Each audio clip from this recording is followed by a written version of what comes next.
وأصحاب اليمين ما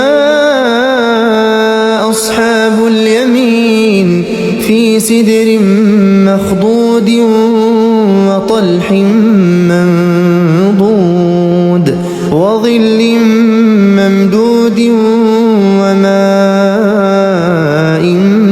مسكوب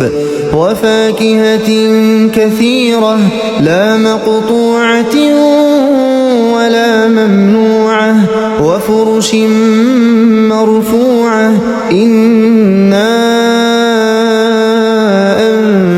أنشأناهن إنشاء